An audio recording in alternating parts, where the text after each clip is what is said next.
Old school haunted houses, secret passageways, fog. Might even run into Fred and Daphne while we're inside.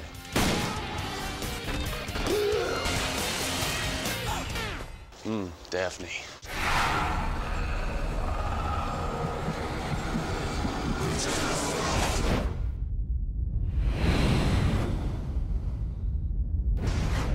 I definitely set out to do a horror movie. A TV series that kind of caught the vibe of The Ring and The Grudge. Yeah, like strange. You know, one of the rules of the show is that we don't invent anything. Every story we tell in every episode is based on, like, a real piece of folklore. There's 100 different legends on The Walking Dead, but they all have different methods for killing them. Some say setting them on fire, feeding their hearts to wild dogs. That's my personal favorite. Action!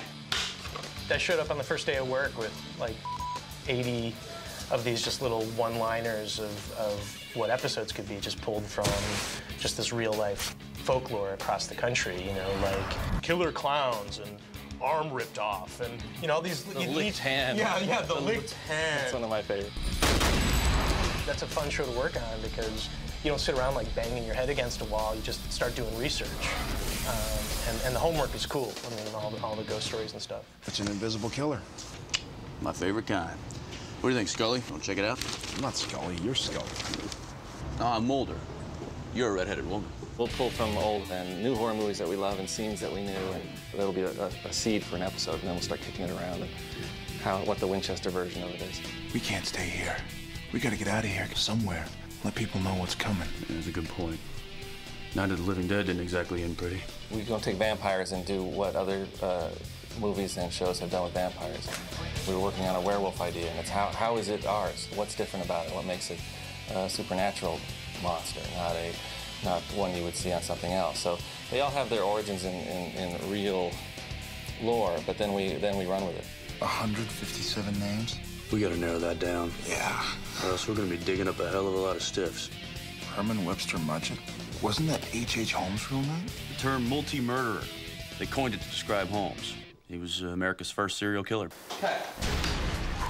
What's great about these urban legends is they're all designed to have, like, these shocking twists at the end. The escape psychotic with the hook for a hand. I just love that. You know, where the boyfriend disappears and the girl's in the car, and then she hears the scratching on the roof of the car, and she's all freaked out, and then she finally escapes the car and turns around, and the boyfriend's hanging upside down dead, scratching against the car. And we actually turned that into an episode, which I was really happy about. That's a classic. Bloody Mary, for me, like, always scared the crap out of me. You'd go in the bathroom and turn out the lights, say Bloody Mary in the mirror, and she'd claws your eyes out. For my money, that episode was really scary. It's like a gross joke, basically. It's the same pattern. It's set up and then punchline. And that really lends itself dramatically, you know, to a really satisfying show because you get to have these fun little twists that are, like, gross or shocking or scary or disturbing, and it really works out well. I'd say we've officially crossed over into weird. Here we go. And action. We're telling episodes this season that are philosophical, wildly structured, and we're telling episodes that are going to be just straight comedies. Awesome.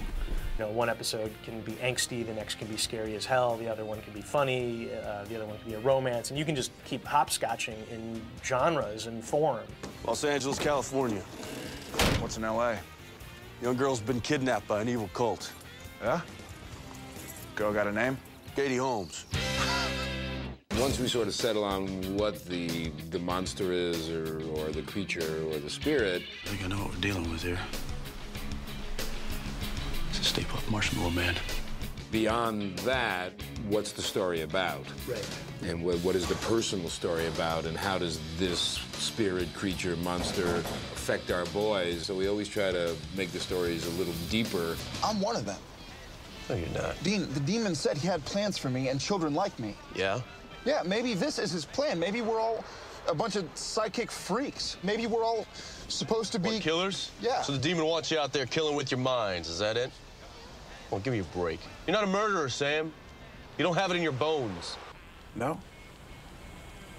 Last I checked, I kill all kinds of things. And those things were asking for it. It's a difference. You have a show that's about, like, good and evil and faith and destiny and life and death. And it's like the real big issues. The show's core is sort of the emotion of the brothers. And, you know, what we always say in the writer's room is, you know, everything is family. whenever we're in a dead end or we can't figure out, we're like, okay, well, it's a family show. What's the family version of this and how to make that work? Before Dad died, he told me something. Something about you. What? Dean, what did he tell you? He said that he wanted me to watch out for you. Take care of you. He told you that 1,000,000 times. No, this time was different. He said that I had to save you. Save me from what? He just said that I had to save you. That nothing else mattered. And that if I couldn't, You'd what, Dean? I'd have to kill you.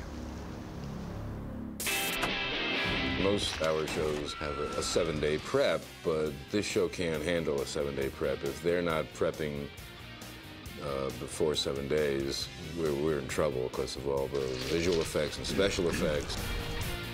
We're building new sets every week. We don't have any permanent sets, so they at least have to get the story way in advance. So, I mean, we lock in every big move and every creature and every stunt and all the things that, you know, you need to get rolling on, because each one's like a new deal every time. Okay. And that's hard. I mean, because that takes, like, you know, research and development from the effects guys and what's it going to look like and how are they going to make that work. And, you know, everyone just, you know, just busts their ass just trying to get that done every week. Get down!